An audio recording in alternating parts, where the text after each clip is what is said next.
But all in all, I would say at the end of the day, Ottessa Moshfegh is a real weirdo, but that is why I love her. Hello, and thank you for joining me here today at Why the Book Wins. My name is Laura, and over the last 4 weeks, I have read all 6 books by Ottessa Moshfegh, and so we are just going to get into each and every one of them in today's video. So it all began with Eileen, which I read last month in preparation for seeing the new adaptation. By the way, I will link to my Eileen book versus movie video down below in the comments in case you have not yet watched it and you would like to. But also in that video, I wanted to say I pronounce her name Ottessa Moshfegh when her name is Ottessa Moshfegh, so I apologize for mispronouncing her name in that video. But yeah, Eileen was the first book of hers that I read. It was also the first full-length novel that she published. It came out in 2015. And this book, I was instantly drawn in, and I instantly was like just hooked with the writing style. I just loved it so much. However, the middle section of this book, it kind of dragged in my opinion. So I got to a point where I was wishing things would just happen because we just get so much about Eileen and her life, but it got to the point where it's like, yeah, I get it. Like, can the plot actually start moving now? So I did have that complaint with this book, but once the plot does start moving, it moves real fast and things happen that I was shocked by. And so it just went in directions that I did not expect. And even though I did feel like it dragged, overall, I just really loved this reading experience. And after I finished the book, even if it wasn't 5 stars, I knew I needed more Ottessa Moshfegh in my life because, like I said, just the way she wrote the book. Like, first of all, Eileen is an unreliable narrator, which I always find really interesting, but also just like her thought process. She was just like so weird and odd, and so many characters in this book are just kind of off,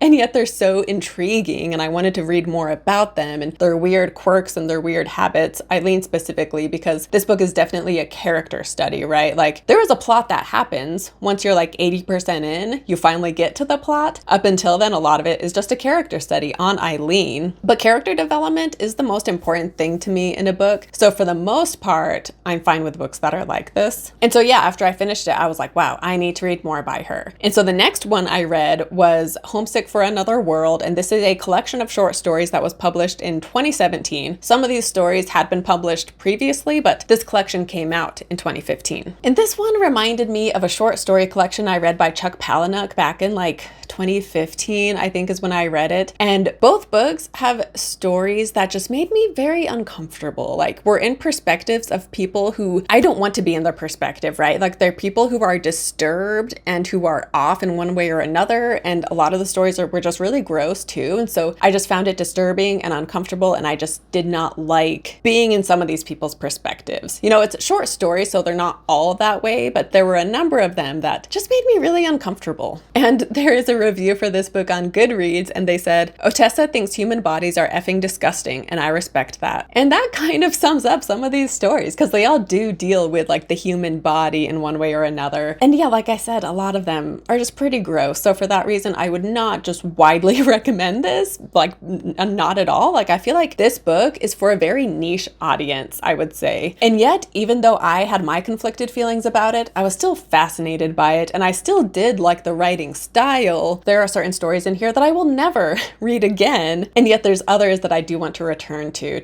like, because her books also just have so much symbolism, and she does not give it to you straight, so you are just left thinking about them for so long. And yeah, just like human nature, right? A lot of these stories and a lot of her books in general just deal with the darker side of human nature. And yeah, so it was just like so fascinating and intriguing while also being kind of repulsive. And then after this one, I then jumped ahead a bit and I read Death in Her Hands, which was released in 2020. And this book was very meta because we have a character who is trying to solve a murder, and yet she's not trying to solve a murder by like actually finding out evidence. Instead, she is like creating the person in her mind. So it's more like how a writer would solve a murder for a book they're writing, right? Like, how would I solve a fictitious murder? And who is this character? What is their life like? You know, meaning the victim, but also like the murderer. Like, how are they connected to the victim? And what's the story here? And who's related? And so even though this character is trying to solve a murder, she's going about it how a writer would go about solving a fake crime that they're about to write about. And yet she thinks these people are real that she's making up in her head. And so she's basically like spiraling into this delusion that she is creating. And while she is losing her grip on reality, she is also constantly reflecting on like her past traumas and the relationship she's been in, because this is an elderly woman whose husband has died. And so she's often reflecting back on that relationship with him and kind of processing what was going on there. And so this one I really loved a lot. This is like the least gross and disturbing out of all of Moshfegh's books, I would say. But it still has some of those Moshfegh staples. And again, this one isn't as dark, but you are seeing into, some of the more unsavory aspects of human nature, like I've said. I just really enjoyed being in this character's perspective, though, and I just really enjoyed her as a person, and I found her really interesting and fascinating, and I was just more comfortable in her perspective, I guess, because like I said, Homesick for Another World, there were so many perspectives that I was like, oh my gosh, when will this story be over? Whereas this one, it could have been a longer book, because I just loved being in her perspective and hearing her stories, and the ending too was just really interesting, and again, it's one that leaves you thinking. I am not quite sure, I'm gonna stay spoiler free here, but there is something that happens with her dog near the end of the book, and I can't figure out like what that represents and what it symbolizes. So if you have ideas on this book and specifically what happens with her dog, comment down below and let me know your thoughts. But nonetheless, even though this book wasn't as upsetting, it is still a very visceral experience to read, and I really loved it. And then after this one, I read Moshfegh's most well-known book, which is My Year of Rest and Relaxation, which came out in 2018. And like all of Moshfegh's books, I was drawn in right away. However, kind of like Eileen, partway through the book, like nothing was happening. And I was like, where is this even going? Like, what are we doing here, However, like Eileen, things went in directions I didn't anticipate. And by the end, like I really liked this one too. And it had all of her books just leave you thinking, which is one of the things I love about her books. In this one, I actually do want to get into spoilers because I feel like so many people have read this, and I want to share my thoughts because, partway through the book, the narrator, but she decides that she is going to sleep from like January to June, and she wakes up like every 3 days. She wakes up for an hour to eat and move around, but she basically sleeps the whole time. And I expected to either one, this just wouldn't work out, like she wouldn't be able to maintain this schedule, or two, she would end up, trigger warning, because I thought she was gonna like unalive herself, but then that doesn't happen either. And so not only was I surprised that she was successful at maintaining this routine, but also the fact that when she wakes up, it actually works, and she does have like a renewed lease on life, and she's like, wow, like the world is incredible, people are amazing, and she really is more positive now and is over her depression. And so this aspect really surprised me because Moshfegh is an author who writes uplifting, happy stories. Like her stories don't have happy endings. So I was like, wow, I can't believe this is what's happening. But then the story ends when her best friend Riva dies in the September 11th attacks. And she says that she watches footage because she sees a woman jumping from one of the towers who looks exactly like Riva. And so she likes to replay that footage and watch it. But it's not because like she was especially close to Riva, because throughout this book, she doesn't really like her. But she says she likes to rewatch it because as the woman is jumping, she says how the woman looks so awake. And I interpreted this to be like a more typical Moshfegh ending where the narrator isn't over their depression and they're almost envious of Riva, who is ending her life, whereas the narrator has been struggling with depression and yet she hasn't ended her life, even though she may have contemplated it. And so it seems like she is envious of Riva, and she's like, wow, like she's so awake. She's the most awake she's ever been as she's ending her life by jumping out of this building. And so it's like she gets enjoyment out of seeing that, but the fact that it's Riva's life coming to an end is what makes it seem like the narrator still wishes that they could end their own life too, and maybe that's the key to finally being awake. But then I read other people on Reddit, they had the opposite view, and they were like, oh, the ending, it shows that you need to make the most of life because, don't go through life half asleep, go through life awake because you never know when it will come to an end. But I didn't see it that way. Like I didn't see it as an uplifting ending. I saw it as the narrator being envious of Riva, and that she was able to literally take that jump, and that the narrator was wanting to feel awake, and she's seeing Riva and she's like, wow, like Riva is finally awake now that it's all coming to an end. Which yeah, throughout this book, it takes place in New York in 2000, and she's talking about going into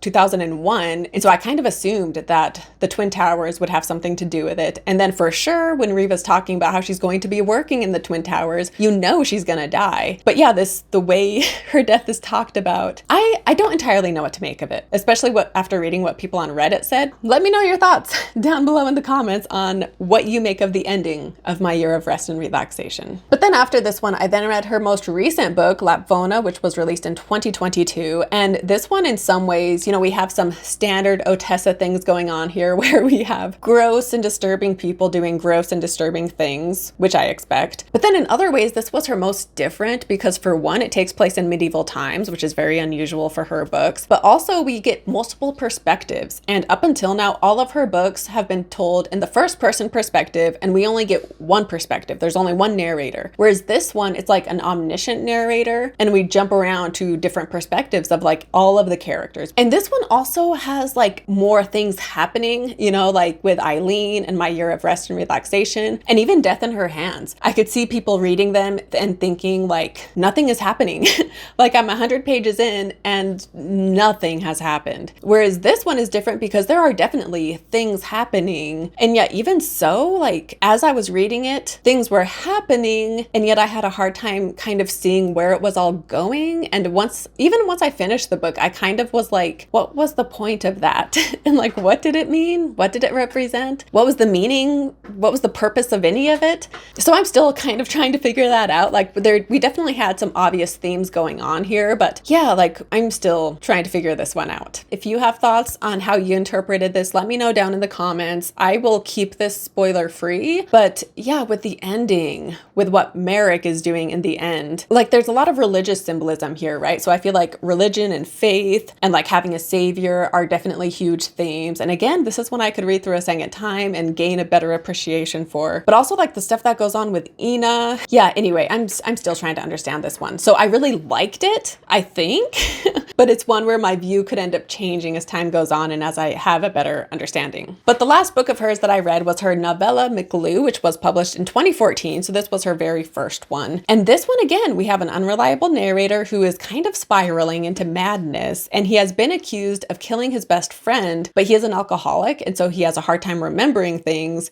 And so in his memory, he's like, wait, what? Like, I didn't do that. And so as he is in jail, he is reflecting back on his life with this friend. And so we're learning about him and their relationship and whether or not he killed him. And so this one, again, was very vivid. And it's one where you just feel like you're losing your mind as you are reading about this character who is losing their mind. And while this one isn't as like disturbing or gross as some of her other books, there is some upsetting content here. And this one is written in a stream of consciousness kind of way. And I initially was reading this book, but then there was a chunk of it that I listened to on audio before then reading it as I finished it up. And I would not recommend the audiobook because of the trippy way this is written. I feel like you need to physically read it in order to, one, just understand what is happening, and two, in order to have a better appreciation for the story. Like your first time should not be with the audiobook. And even if you're physically reading it, I think this is, again, one that you will have a better appreciation for after a second read. I know I myself want to read it a second time. But again, yeah, this has just a lot of Moshfegh staples. So if you like her books, you should definitely check this one out. And yeah, overall, I really liked it. And yeah, like I've said, a lot of these books I want to read a second time because Moshfegh is not an author who just tells you what she's going for, right? Like there's so much symbolism, but she doesn't make it clear what the message is or what she's trying to say with these things. And it's interesting because you have books like hers where I feel like you need a professor to explain it to you, or I need to like go to Reddit, find articles, find someone to help me make sense of this because it's just so hard to make sense of on my own. But then you all, on the other end of the spectrum, you have authors who are almost condescending to the reader and they're spoon feeding you what they're going for. And it makes you feel like they must think the reader is stupid.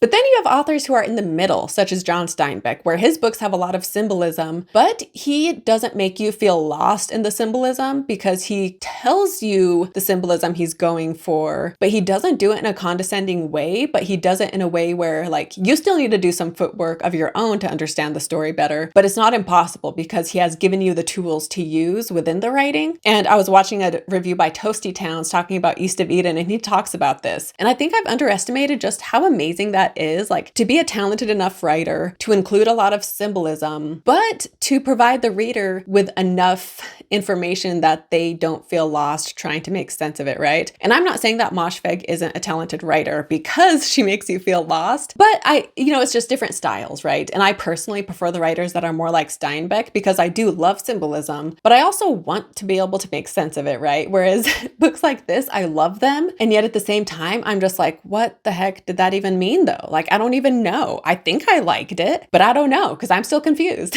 So they just leave me feeling confused. But at the same time, they're books that I can't get out of my head because I am still trying to make sense of it. But something I wanted to talk about as far as her characters go is that, sometimes a writer will write a character we are meant to not like, but this bad character will have like no good traits whatsoever. They're just all bad. And the good characters are all good and don't have a single negative trait. And I hate that. Like they just come across as caricatures sometimes. Whereas Moshfegh, she has characters that are unlikable, and yet amidst their personality traits that we dislike, there's aspects that are either relatable or even likable and admirable. And so they are characters who are just so fully realized, and even if we don't like them, they still feel like a real person. And I just think she does such a great job with her character development. And like I've said, that is often a huge focus of her books. They are like a character study oftentimes. And they're a character study, like I've said, of the darker side of human nature, and a character study of people who are in low moments in their life. But some other random things that I've noticed while reading all of her books in a short span of time: she finds red hair fascinating. She thinks Harrison Ford is very handsome. She has a very dark sense of humor. She has a deep understanding of addiction, like alcoholism, pills, but also like addictions relating to eating disorders. I don't know if she is familiar with this from her own personal experience or with a family member or something, but she writes about these things in a way that makes it seem like she's very familiar with it in one way or another. Also with depression, the way she talks about that in such a deep way makes it seem like she's had personal experience with it. Either that or she's just read a lot about it and knows how to write it in a personal way. She also seems to think that the human body is gross a lot of the time. And something else that is interesting that has come up in multiple books is we have a character who has a loved one that dies, and when the loved one dies, the main character tells them like, you know, when you die, give me a sign. Let me know that you're still around. Let me know that there is something after this life. And that's occurred in multiple books. So that seems to be a fascination of hers, is like life after death. And she loves to write from the perspective of both unreliable narrators as well as unlikable narrators. And then also her books have a lot of fat phobia in them because she is writing from unlikable characters. And part of what makes them unlikable is that they're so judgmental and self-righteous. And part of that shows through on the way they judge plus size people. So I don't read it as Ottessa Moshfegh being fat phobic. It's just these unlikable characters of hers that are. But all in all, I would say at the end of the day, Ottessa Moshfegh is a real weirdo. But that is why I love her, and that is why I wanted to read all 6 of her books in such a short span of time. And if I were to rate her books, beginning with the bottom, which I gave all of her books at least 3 stars, so even these bottom books I didn't dislike, but it would be Homesick for Another World, My Year of Rest and Relaxation, Eileen, Death in Her Hands, McGlue, and Lapvona. However, those top 3, once I read them again or once I read other people's perspective, those rankings could change, but I feel confident with the bottom 3. I think those are good where they're at. So yeah, thank you so much for watching this video. Comment down below what your favorite Moshfegh book is. Comment down below the way you interpret any of these books. If you have your own ideas, I would love to hear them. And also let me know, which book would you love to see adapted next? We have an adaptation of Eileen, like I mentioned, but up next, I mean, Lapvona would be an interesting one because it does have a bit more of a plot, like I said, but I think McGlue would also be a really good one to get a movie version of. Like, I think it could be so trippy and claustrophobic, and I think they could do a really good job at just, you know, jumping back in time, going back in time between past and present. And I feel like it could also be really suspenseful and more of a thriller mystery too, as you're trying to figure out if he did kill this man or not. But also it's about like just McGlue's losing his grip on reality, which again is a common theme throughout a lot of these books, are people who are going insane. So yeah, I think that could be really well done if put in the proper hands. I will link to my Eileen book versus movie on the screen in case you want to watch that one, and I will see you next time. Bye.